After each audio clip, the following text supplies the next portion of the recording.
예, 우리 하나님의 말씀 보겠습니다. 하나님의 말씀은 요한복음 11장 43절로 44절까지입니다. 우리 같이 한 목소리로 봉독하겠습니다.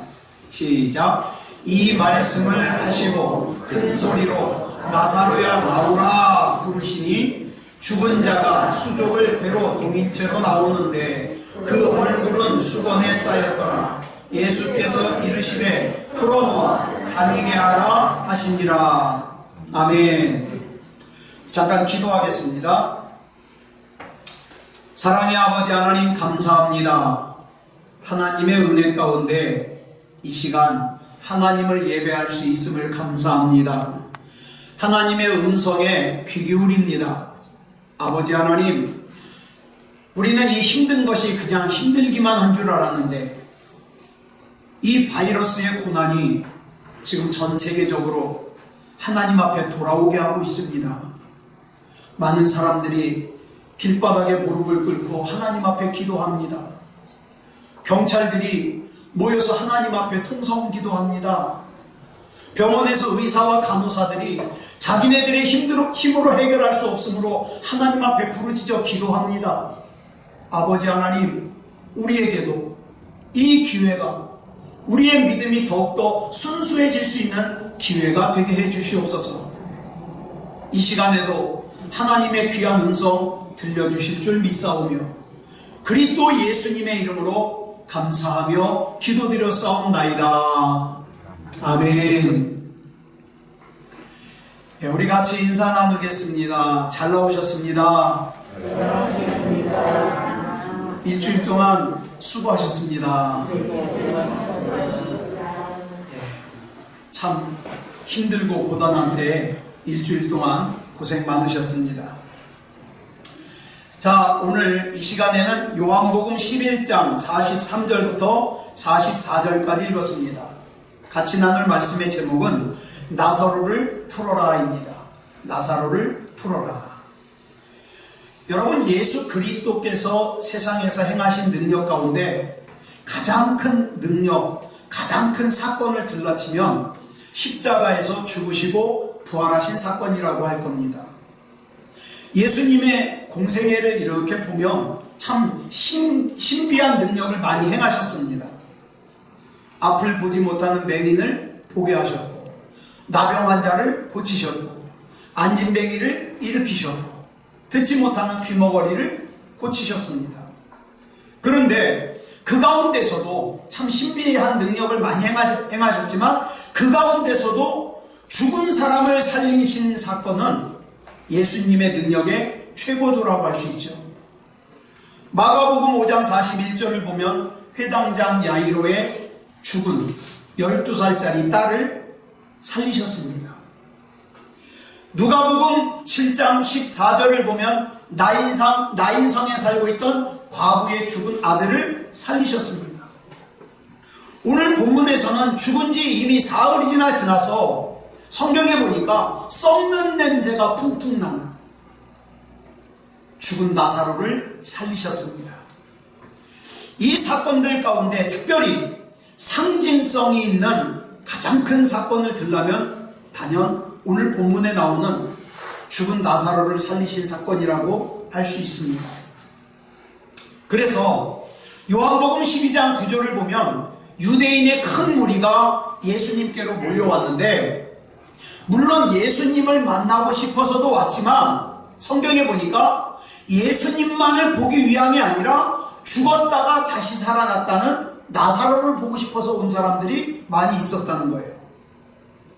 그래서 이어지는 10절로 11절을 보니까 나사로 때문에 많은 사람들이 예수님을 믿으니까 대제사장들이 나사로를 죽이려고 모의를 꾸밉니다.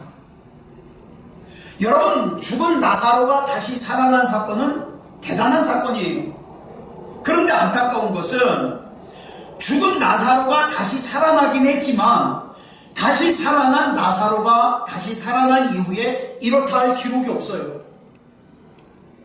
이건 무슨 뜻입니까? 특별한 삶을 살지 못했다는 뜻이에요. 그래서 우리는 이 사건을 보면서 이 세상에서 오래 사는 것도 중요해요. 그죠? 오래 살아야 돼요.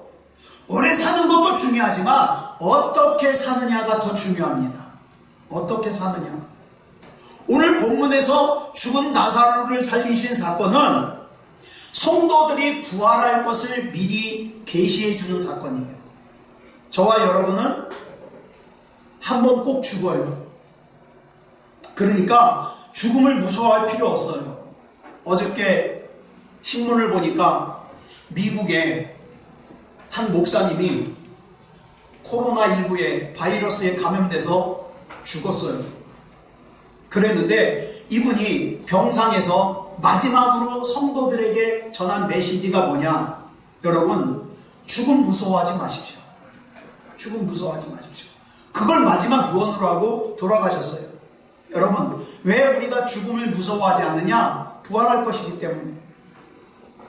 자, 예루살렘에서 동남쪽으로 약 2km 정도 떨어진 곳에 베단이라는 마을이 있었는데, 이 마을에 마르다와 마리아 그리고 이 두 자매의 오랍이 되는 나사로가 함께 살고 있었어요. 그런데 여러분, 이 나사로라는 이름의 뜻이 무슨 뜻이냐? 하나님은 나를 도우신다는 뜻이에요.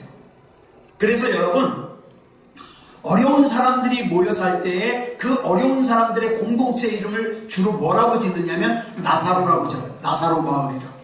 이 뜻이에요. 우리는 하나님의 도우심이 없이는 살 수가 없다. 네. 나사로의 뜻이 그래요. 하나님을 의존하는 자라는 뜻이에요. 그러므로 여기 나오는 나사로라는 사람은 한마디로 말해서 하나님을 의존하며 사는 성도라는 뜻이에요. 그죠? 하나님을 의존하는 성도예요. 저와 여러분이 나사로예요. 하나님을 의존하면서 살아요. 그런데 이렇게 하나님을 의존하며 사는 성도인 나사로가 병들어서 죽게 됐어요. 그래서 그의 누이들이 예수님께 사람을 보내서 우리 오라비 나사로가 죽게 됐으니까 얼른 오셔서 좀 살려주십시오. 사람을 보냈어요.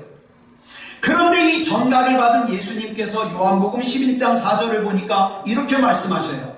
시작. 이 병은 죽을 병이 아니라 하나님의 영광을 위하며 하나님의 아들이 이로 말미암아 영광을 받게 하려 함이라 라고 말씀만 하시고는 출발을 안 해요.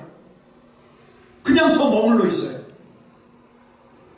여러분, 실존 철학자인 키에르 케고르라는 사람이 이 말씀을 본문으로 책을 썼어요. 뭘 썼냐? 죽음에 이르는 병. 굉장히 유명한 책이에요. 그런데 이 죽음에 이르는 병 이 책에서 이런 내용이 나와요. 그리스도인은 어떤 일에도 죽음에 이르지 않는다. 그리스도인은 절대 안 죽는데요. 왜 안 죽냐? 그리스도인은 절대 어떤 일에도 죽음에 이르지 않는데 죽음에 이르게 하는 것이 있다. 그게 뭐냐? 절망이다. 절망은 죽음에 이르게 한다. 절망이란 뭐냐? 절망이란 하나님을 거부하는 데서 오는 현상으로 그 자체가 죄이며 그 죄는 죽음에 이르게 하는 불치병이다. 이렇게 썼어요. 사실 우리는 대부분 이런 생각해요. 사람은 병 걸려 죽는다. 죽을 병에 걸려 죽는다. 근데 사실은 병 때문에 죽는 게 아니라는 거예요. 뭐 때문에 죽어요? 그 병 때문에 절망해서 죽어요. 그러니까 여러분, 오늘 예수님께서는 나사로의 죽음을 갖다가 하나님께서 영광을 받게 하시기 위한 죽음이라고 말씀하셔요. 그러므로 우리는 병 때문에 죽는다는 생각을 버려야 돼요. 우리가 죽는 경우는 둘 중에 하나예요. 뭐냐? 하나는 병 때문에 절망해서 죽어요. 병 때문에 절망해서 죽는 사람이 있어요. 또 하나는 하나님께서 때가 됐으니까 오라고 부르셔서 죽어요. 그러니까 이 두 가지 케이스가 아니면 절대 죽지 않아요. 네.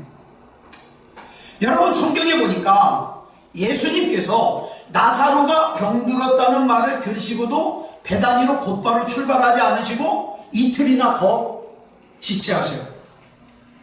그리고는 예수님께서 지체하시는 동안 나사로가 죽었어요. 근데 시간적인 이 계산을 해보니까 마르다와 마리아가 예수님을 부르러 보내고 나서 곧바로 죽은 것 같아요. 왜? 예수님이 가셨을 때, 하루길인데 가셨을 때 이미 죽은 지 사흘이 지났거든요. 자, 그런데 예수님께서는 나사로가 죽었다는 말을 들으시고는 뭐라 그래요? 나사로가 죽은 게 아니라 잔다, 잠들었다, 이렇게 얘기해요. 이런 내용에 대해서 세상의 경험과 세상의 과학적인 지식을 가진 사람은 벌써 비웃어요. 말도 안 되는 소리. 예. 그리고 나서는 예수님께서 베다니로 출발하시면서 뭐라고 말씀하시냐? 내가 깨우러 가노라, 이렇게 말씀하시고 출발하십니다. 여러분, 마찬가지예요. 아담과 하와 이후로 에덴에서 선악과를 따먹고 범죄한 인간은 영적으로 깊은 잠이 들었어요. 영적으로 깊은 잠이고, 또 다른 면에서 보면 죽음이에요. 죽었어요. 영원히 죽었어요. 그런데 예수님께서 영적으로 깊은 잠이 들어있는 사람들을, 영적으로 죽어있는 사람들을 살리시기 위해서 잠을 깨우러 오셨어요. 이렇게 예수님께서 깊은 죄악의 잠을 깨우시는 것이 뭡니까? 우리는 구원이라 그래요. 부활이라 그래요. 영생이라 그래요. 이렇게 죄악의 잠에서 깨어날 때에 우리 사람의 반응을 시편 17편 15절에 보니까 뭐라고 기록하고 있느냐? 우리가 주의 형상으로 만족할 것이다. 나는 구원받으면서 옛날에 선악과를 따먹으면서 깨어져 버렸던 하나님의 형상이 회복됐거든요. 그래서 나는 그거에 만족한다는 거예요. 기뻐한다는 거예요. 또 이사야 26장 19절에 보니까 이것이 너무 좋아서 새 노래를 부를 거다 이 말이에요. 노래할 거다 이 말이에요. 여러분, 성도인 저와 여러분은 죄악의 잠에서 깨어난 사람들입니다. 그렇기 때문에 죄악의 잠에서 깨어난 성도는 다시 또다시 죄악으로 잠들지 않기 위해서 늘 깨어있어 시험에 들지 않도록 근신해야 돼요. 이걸 데살로니가전서 5장 6절에서 이렇게 말씀하고 있어요. 시작. 그러므로 우리는 다른 이들과 같이 자지 말고 오직 깨어 정신을 차릴지라. 정신 차려야 돼요. 그러기 위해서 우리는 믿음을 굳게 지켜야 됩니다. 다시 정리합니다. 예수님은 죽은 자를 깨우러 오셨습니다. 또 베다니에 죽은 나사로를 깨우러 오셨습니다. 근데 이걸 모르는 마르다와 마리아는요, 지금 한참 초상 치르고 있거든요. 울고만 있어요.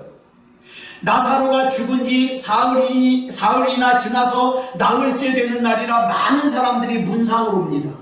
그죠? 문상으로 오죠. 그래서 마르다와 마리아는 슬픔 가운데서 문상으로 오는 손님들을 맞이하고 있었어요.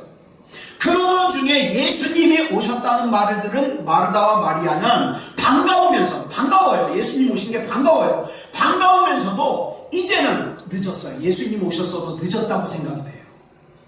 이제는 다 끝장났다고 생각해요. 이제는 예수님이 오셨어도 별 수 없다고 생각해요. 그래서 늦게 오신 예수님께 섭섭한 심정을 가지고 요한복음 11장 21절로 22절에서 이렇게 말합니다.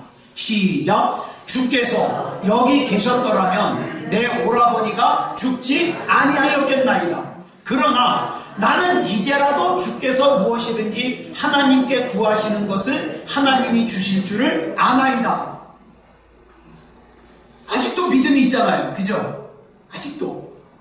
그런데 예수님이 이렇게 말씀하셔요. 요한복음 11장 23절에서 시작. 내 오라비가 다시 살아나리라. 그러니까 마르다가 24절에서 이렇게 대답해요. 시작. 마지막 날 부활 때에는 다시 살아날 줄을 내가 아나이다. 이 말은 무슨 뜻입니까? 나도 알아요. 마지막 날 부활 때에는 우리 오라비 나사로가 다시 살아날 걸 내가 알고 있어요. 나 믿어요. 그런데 지금 당장 죽은 우리 오라비는 지금 당장 살아날 거라는 건 내가 믿을 수 없어요. 이 뜻이에요. 즉 나중에 언젠가 마지막 때에 부활에 대한 믿음은 있어요. 예수님이 재림하시면 나도 부활할 거야. 그 부활에 대한 믿음은 있어요. 먼 훗날에 있어질 일이에요. 그러나 지금 당장 죽은 나사로가 다시 산다는 것은 난 믿지 못하겠습니다. 우리가 그러잖아요. 저 인터넷에 보면 많은 사람들이 간증을 해요. 그래요. 그 사람들에게 역사하신 하나님 나 믿어요. 하나님은 기적을 행하실 수 있음을 믿어요. 그러나 지금 당장 나에게 있어서 기적을 행하실 건 못 믿겠어요. 이 뜻이에요. 이것이 바로 아는 믿음과 실제적인 믿음의 차이예요. 그러자 예수님께서 요한복음 11장 25절로 26절에서 이렇게 말씀하십니다. 시작. 나는 부활이요 생명이니 나를 믿는 자는 죽어도 살겠고 무릇 살아서 나를 믿는 자는 영원히 죽지 아니하리니 이것을 내가 믿느냐? 여러분, 우리에게도 하나님께서는 여러 가지 약속의 말씀으로 약속을 주십니다. 그런데 살다 보니까 세상적인 상식과 과학적인 사고방식과 하나님의 약속이 자꾸 충돌을 해요. 하나님은 분명히 약속하셨는데 내 생각에는 이건 말도 안 되는 얘기 같아요. 그러니까 이해가 되지 않아요. 납득이 되지 않아요. 불가능하다고 생각이 돼요. 그래서 하나님의 약속은 알겠지만 나 믿지 못하겠습니다. 이렇게 반응하는 거예요. 여러분, 우리가 믿음의 조상이라고 하는 아브라함도 그랬어요. 하나님의 사자가 와서 아들을 낳을 것이다 약속을 하니까 어이가 없다는 듯이, 아주 어이가 없다는 듯이 아브라함이 사라가 하나님의 약속을 비웃어요. 그러니까 하나님의 사자가 사라에게 그러잖아요. 너 웃었냐? 너 비웃었냐? 그랬더니 깜짝 놀래가지고 아니요 안 웃었는데요. 그랬더니 그래요. 아니야 너 비웃었어.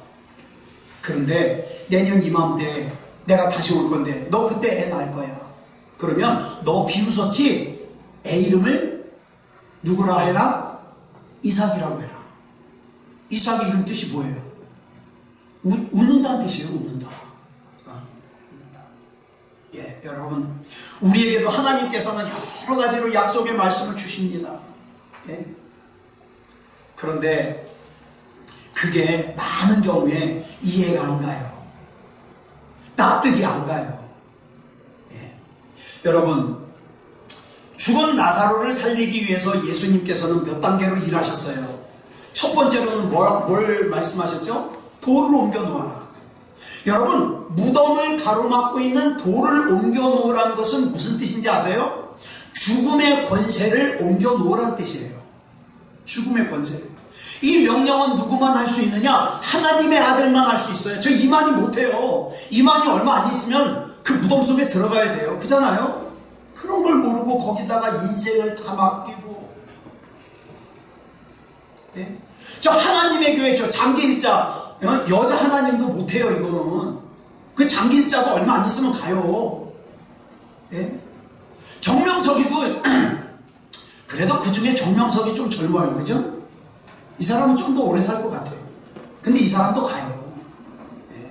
여러분, 오로지 죽음의 권세를 옮겨 놓으라는 명령은 누구만 할 수 있어요? 하나님만 할 수 있어요. 그리고 여러분, 장차 예수님 재림하실 때 모든 명령을 향하여 하나님이 명령하십니다. 예수님이 명령하셔요. 뭐라고 명령할까요? 돌을 옮겨 놓으라. 돌을 옮겨 놓으라. 그런데 좀 이해가 안 가는 게, 기왕에 죽은 나사로를 살려내실 것 같으면 좀 더 보기 좋게, 좀 더 멋있게 무덤 가로막고 있는 그 돌을 갖다가 눈질 하나로 그냥 깨트려 버리든가 샥 하면 굴러가든가. 얼마나 멋있어요. 그럴 능력 있잖아요.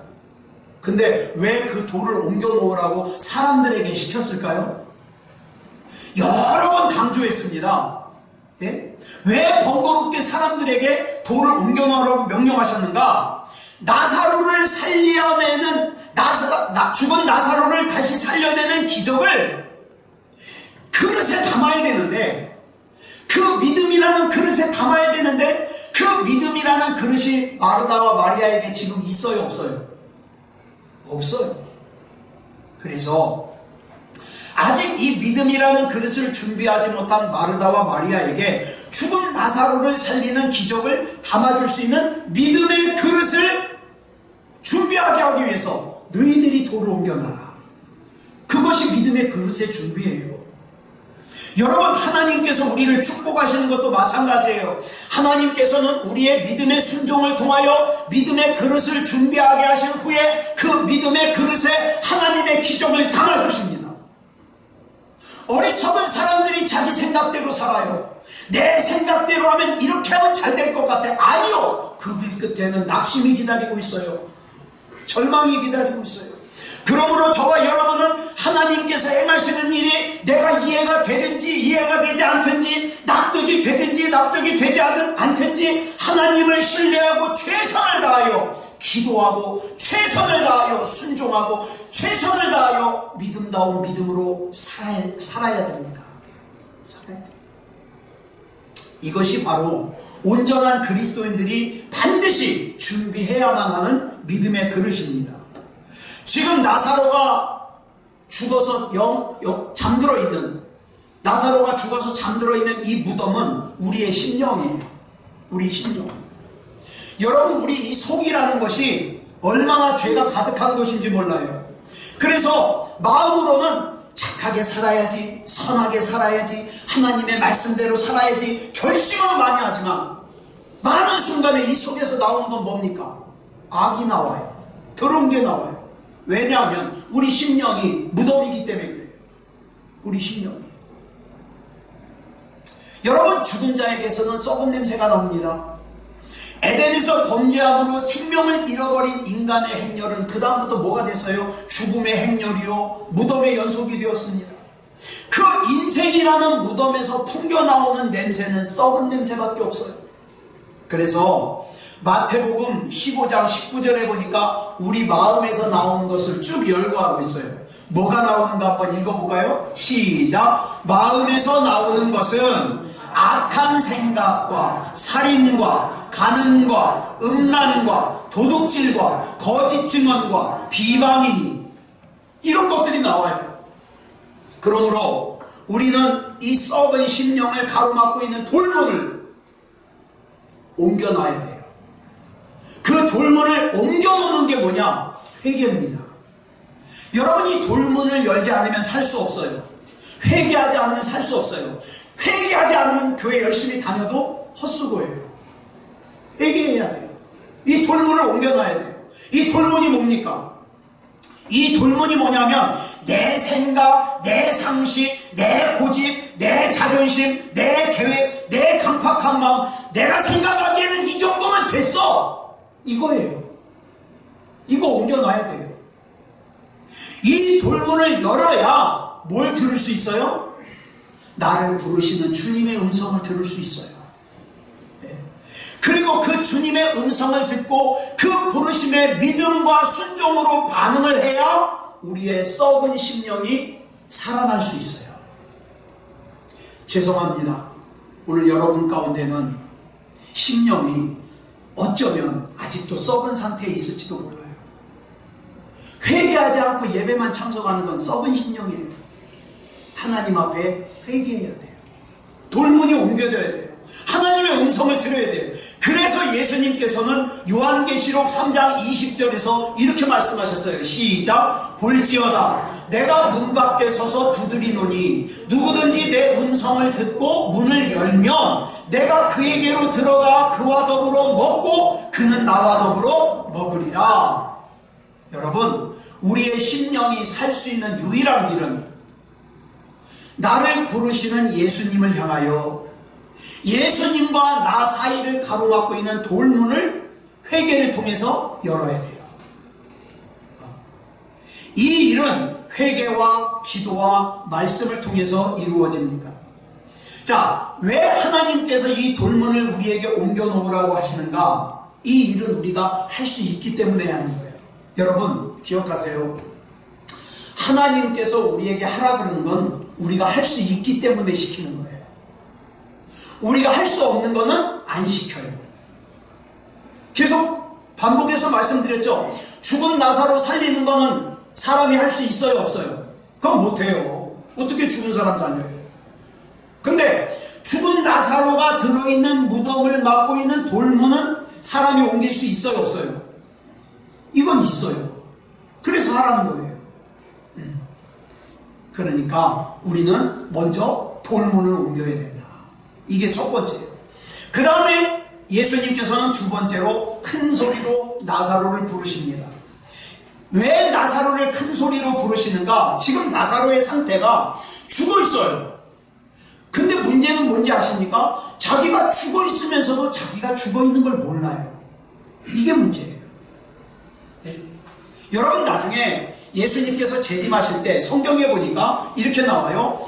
호령과 천사장의 나팔소리와 하나님의 나팔소리 가운데 친히 하늘로부터 재림하실 때, 여러분, 왜 천사장의 소리가 나고 하나님의 나팔소리가 나고 호령소리가 날까요? 죽은 사람 깨우려고. 죽은 사람 일어나라 이 말이죠. 지금 죽은 나사로의 무덤 앞에서 예수님이 부르시는 이 부르심이 바로 그걸 뜻해요. 죽어있는 나사로를 지금 깨우시는 거예요. 우리는 주님께서 부르시는 그 음성을 반드시 들을 수 있어야 됩니다. 많은 사람들이, 심지어는 교회 다니는 사람들 가운데서도 자기가 영적으로 죽어있는데 죽어있는 걸 모르는 사람들이 많아요. 그래서 여전히 자기 마음대로 살아도 되는 줄 알아요. 하나님 음성 들어야 됩니다. 들어야 그 무덤에서 나올 수 있습니다. 그래서 요한복음 5장 25절을 보면 예수님께서 이렇게 말씀하셔요. 시작. 진실로 진실로 너희에게 이르노니 죽은 자들이 하나님의 아들의 음성을 들을 때가 오나니 곧 이때라. 듣는 자는 살아나리라. 아멘. 그래서 죽은 나사로를 주님께서 부르십니다. 나사로야, 나오라. 지금 어디에서 나오라는 거예요? 무덤에서 나오라는 거예요. 무덤은 어떤 곳입니까? 죽은 자가 누워있는 곳이에요. 그러므로 우리는 죽은 사람이 누워있는 무덤에서 우리를 부르시는 예수님의 음성을 듣고 생명으로 나와야 돼요. 생명으로. 요셉이, 여러분 창세기 보셨으면 아시겠습니다만은, 요셉이 주인만이, 즉 보디발의 아내가 나랑 하룻밤 자자고, 요셉이 잘생겼던 것 같아요. 나랑 자자고 막 붙잡으니까 자칫 잘못했으면 요셉이 음란이라고 하는 죄의 무덤 속에 갇힐 뻔했어요. 왜? 눈 꼭 감고 그냥 주인마님이 하자는 대로 슬쩍 해줬으면 어떨 뻔했어요? 팔자가 필 것 같은 거예요. 자기 지금 노예잖아요. 그런데 이때 요셉은 하나님의 음성을 듣잖아요. 요셉아, 거기서 빨리 도망쳐라. 하나님의 음성을 들을 수 있었기 때문에 도망칠 수 있었어요. 여러분, 2001년 9월 11일이 무슨 날이죠? 2001년 9월 11일. 중요한 건 9월 11일이에요. 9.11. 테러가 있었죠. 빈라덴이 이끄는 이슬람 극단주의 세력인 알카에다가 항공기로 비행기를 납치해가지고 비행기로 미국 뉴욕 맨하탄에 있는 세계무역센터 그 건물을 갖다가 들이받았어요. 그래가지고 무너졌어요. 그런데 저는 지금도 안 잊어버리는 게, 그 사건이 있고 나서 곧 얼마 안 돼서 미국의 카터 콜론이라고 하는 목사님이 동영상을 하나 딱 띄웠는데, 거기 막 간절한 목소리로 뛰십시오, 빨리 뛰십시오, 빨리 도망가십시오, 막 이렇게 하는 설교를 하는 거예요. 뭐로부터 도망가라 그러냐? 죄로부터. 마치 그 무너지는 그 건물에서 피해가지고 목숨 걸고 도망가는 것처럼, 그런 것처럼 여러분들은 죄로부터 도망가야 된다는 거예요. 네.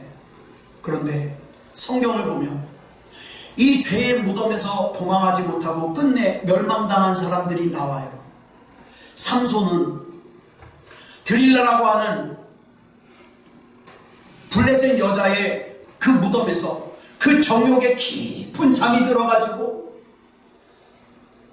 하나님께서 몇 번 경고하셨잖아요. 예? 쇠사슬로 묶으면 얘네들이 무슨 음모가 있구나 알아차려야 되잖아요. 그걸 장난으로 여겨요. 여러분, 지금도 하나님의 경고를 장난으로 받아들이는 사람들이 있어요. 그래서 여전히 하나님을 만홀히 여겨요. 하나님을 무시해요. 그러다가 어떻게 됐습니까? 끝내 망하고 말았어요. 두 눈이 파여지고 머리가 잘리고. 롯은 어떻습니까? 롯은 소돔이라고 하는 죄악의 무덤 속에서 도망치라는 하나님의 경고의 말씀을 듣고도 도망쳐야 되는 때에 주저하잖아요. 그래서 어떡합니까? 성경에 보면 그대로 나와요. 하나님의 사자가 억지로 손 끌고 나와요. 안 나가려고 그러니까 억지로 끌고 나와요. 그렇지만 결국 망하고 말았어요. 롯의 아내는 돌아보지 말라는 하나님의 명령을 어기고 돌아보다가 소금 기둥이 되고 말았어요. 우리는 죄악의 무덤에서 빨리 나오라고 하시는 하나님의 음성을 들을 수 있어야 돼요. 요한복음 5장 25절에 보면 하나님의 아들의 음성을 듣는 자는 살아난다고 말씀하고 있습니다. 그러므로 우리는 반드시 주님의 음성을 들어야 돼요. 여기 사는 일이 있어요. 자, 이렇게 나사로야 나오라 그랬더니 무덤에서 나사로가 나오는데 나오는 나사로의 모양을 보니까 수족을 배로 묶인 채 시체 입히는 옷 있죠? 수의를 입고 걸어 나오더라는 거예요. 그러니까 예수님이 그런 나사로를 어떻게 해요? 풀어놓아 다니게 하라 이렇게 말씀하셔요. 지금 보세요. 나사로가 살았어요? 죽었어요? 나사로가 살았어요? 죽었어요? 살았잖아요. 걸어 나왔다고 내가 그랬죠? 살아나왔어요. 근데 몰골은 어때요? 아직 배로 묶여 있어요. 수의를 입고 있어요. 살았지만 여전히 손과 발이 배로 묶여 있어요. 눈이 가려져 있어요. 여러분, 우리도 마찬가지예요. 우리는 믿음으로 생명을 얻고 구원받은 사람들이에요. 여러분 다 살았어요. 예? 여러분 중에 한 사람도 빠짐없이 다 영적으로 구원 받았기를 제가 간절히 소원합니다. 그러니까 여러분들이 다 산 것을 전제로 해서 제가 얘기할게요. 여러분 다 살았어요. 구원 받았어요. 죄의 무덤에서 나왔어요. 그럼에도 불구하고 여전히 자기를 묶고 있는 죽음의 흔적들을 그냥 가지고 있는 사람들이 있어요. 네? 이 죽음의 흔적들은 우리 손을 묶어서 하나님의 일을 못하게 해요. 이 죽음의 흔적들은 내 발을 묶어가지고 하나님을 따라가지 못하게 해요. 이 죽음의 흔적들은 내 눈을 가려가지고 하나님을 바라보지 못하게 해요. 이 죽음의 흔적들은 내 귀를 막아서 하나님의 음성을 듣지 못하게 해요. 딴 생각하게 만들어요. 예배 시간에 이 죽음의 흔적들을 풀어야 됩니다. 그래서 고린도후서 3장 14절로 18절에 보니까 이렇게 말씀하고 있어요. 시작. 그들의 마음이 완고하여 오늘까지도 구약을 읽을 때에 그 수건이 벗겨지지 아니하고 있으니 그 수건은 그리스도 안에서 없어질 것이라. 오늘까지 모세의 글을 읽을 때에 수건이 그 마음을 덮었도다. 그러나 언제든지 주께로 돌아가면 그 수건이 벗겨지리라. 주는 영이시니 주의 영이 계신 곳에는 자유가 있느니라. 우리가 다 수건을 벗은 얼굴로 거울을 보는 것 같이 주의 영광을 보매 그와 같은 형상으로 변화하여 영광에서 영광에 이르니 곧 주의 영으로 말미암음이니라. 아멘.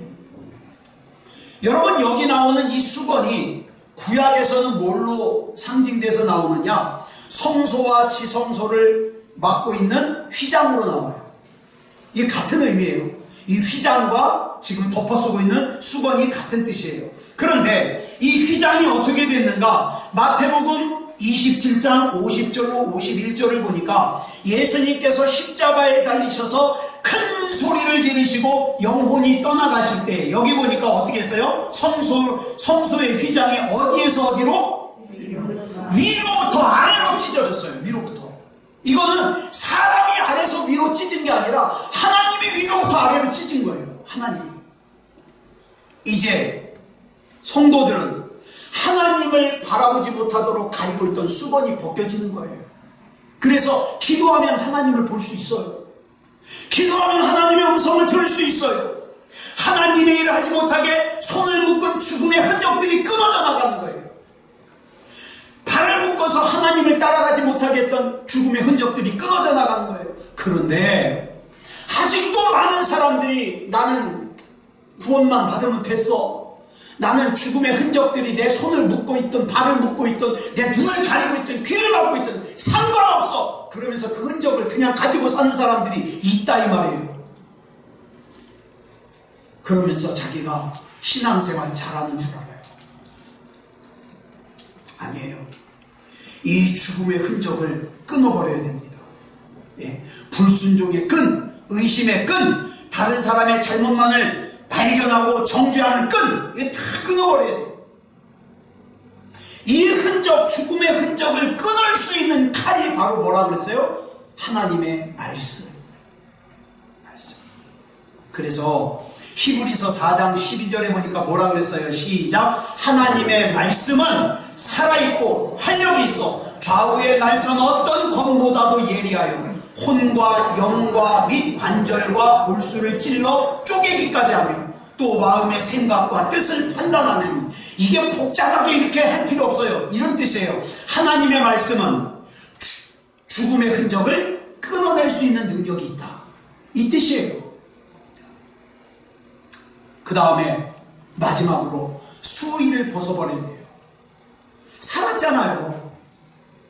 여러분, 수의는 누가 입는 거라고요? 죽은 사람이 입는 거예요. 그것도 자기가 입는 게 아니에요. 내가 죽고 나면 내 옆에 있는 사람들이 입히는 거예요. 가지고 입혀가지고 묶고 이게 수의예요. 그죠? 옆에 사람들이 입혀주는 게. 근데 살아난 사람은 이거 벗어야 돼요. 그죠? 벗어야 돼요. 수의는 죽은 사람이 입는 옷이다. 로마서 3장 12절을 보니까 뭐라 그랬습니까? 시작. 밤이 깊고 낮이 가까웠으니 그러므로 우리가 어둠의 일을 벗고 빛의 갑옷을 입자. 쉽게 말해서 죽음의 옷, 수의를 벗고 하나님이 입혀주시는 옷을 입자. 내가 왕년에 내가 모태신앙인 거 그거 필요 없어요. 우리 집안이 3대 4대 신앙생활한 거 필요 없어요. 죽음의 옷을 벗어야죠. 그쵸? 죽음의 옷을 벗어야죠. 그래서 여기 나오는 어둠의 일이 뭐냐? 어둠의 일을 벗고 그랬잖아요. 이게 바로 죽음의 옷이에요. 수의. 에베소서 4장 22절을 보니까 뭐라 그랬어요? 시작. 너희는 유혹의 욕심을 따라 썩어져가는 구습을 따르는 옛사람을 벗어버리고, 여기 말하는 옛사람이 뭡니까? 이게 바로 죽음의 옷이에요. 수의. 이런 거 벗어버리라 이 말이에요. 벗어버려. 그런데 무덤에서는 살아서 나왔어요. 예수님 영접하고. 근데 여전히 이 수의 입고 돌아다니는 사람이 있어요. 그래서 잘못된 걸 몰라요. 자기가 답답한 거죠. 그래서 이제는 우리가 에베소서 2장 10절의 말씀처럼 우리 자신이 그리스도 예수 안에서 선한 일을 위하여 지음받은 존재라는 것을 우리가 알아야 됩니다. 네? 알아야 돼요. 그러므로 썩어져가는 옛날 습관도 버리고 어둠의 일도 버리고 옛사람의 행위도 버리고, 그래야 우리가 하나님을 볼 수 있어요. 네.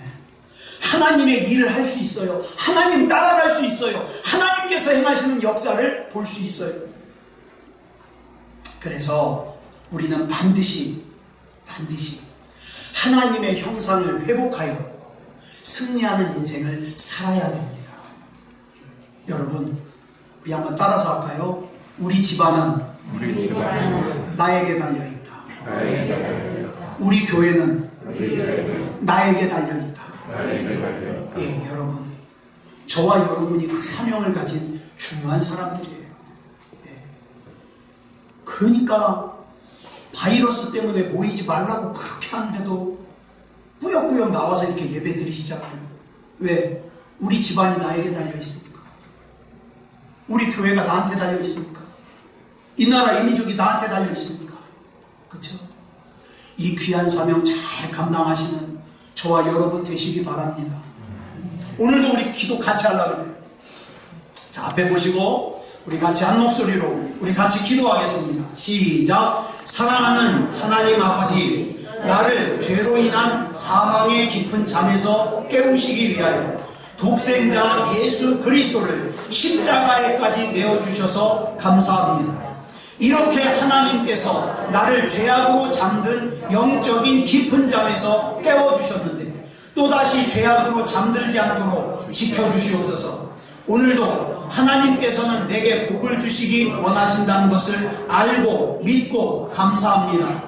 나에게 하나님께서 주시는 그 복을 담을 수 있는 믿음의 그릇이 준비되게 하여 주시옵소서. 그러기 위해서 내 심령을 가로막고 있는 돌문이 회개와 기도와 말씀을 통하여 열리게 하여 주시옵소서. 그리고 나를 영적으로 깨우시는 하나님의 음성이 들려지게 하여 주시옵소서. 그래서 아직도 나를 묶고 있는 죽음의 흔적들이 완전히 떠나가게 하여 주시옵소서. 나로 하여금 하나님을 보지 못하게 나의 영안을 가리고 있는 죽음의 흔적들을 벗겨주시옵소서. 나로 하여금 하나님의 일을 하지 못하게 나의 손을 묶은 죽음의 흔적들이 풀어지게 하여 주시옵소서. 나의 발을 묶고 하나님을 따르지 못하게 하는 죽음의 흔적들이 풀어지게 하여 주시옵소서. 나의 영안을 가려 하나님의 역사를 보지 못하게 하는 죽음의 흔적들이 풀어지게 하여 주시옵소서. 나의 귀를 가려 하나님의 음성을 듣지 못하게 하는 죽음의 흔적들이 풀어지게 하여 주시옵소서. 그래서 내가 예수님을 믿고 난 후에도 여전히 나를 묶고 있던 불순종의 끈, 의심의 끈, 다른 사람의 잘못만을 발견하는 정죄의 끈 등이 다 끊어지게 하여 주시옵소서. 그래서 내가 하나님을 알기 전에 무덤 속에서 입고 다녔던 그 수치스러운 죽음의 옷을 벗어버리게 하여 주시옵소서. 그래서 나를 창조하신 하나님의 형상을 닮아 새로운 피조물이 되게 하여 주시옵소서. 그래서 주님 안에서 승리하는 삶을 살게 하여 주시옵소서. 그리스도 예수님의 이름으로 기도드렸습니다. 아멘. 지금은 우리 주 예수 그리스도의 크신 은혜와 성부 하나님의 극진하신 사랑하심과 성령 하나님의 감화감동 충만하심과 역사하심과 인도하심과 보호하심이 오늘 거룩한 종려주의를 맞아 영과 진리로 예배드리는 사랑하는 성도들과 가정과 이웃 위에 이제부터 영원토록 함께하여 주시사 우리는 이미 예수 그리스도의 보혈의 공로로 무덤에서 나왔는데 아직도 죽음의 흔적에서 벗어나지 못한 그런 사람이 있다면 다 끊어내게 하시고 하나님이 주시는 자유, 하나님이 주시는 기쁨, 하나님이 주시는 능력을 경험하고 사용하게 해주시기를 그리스도 예수님의 이름으로 간절히 축원하옵나이다. 아멘.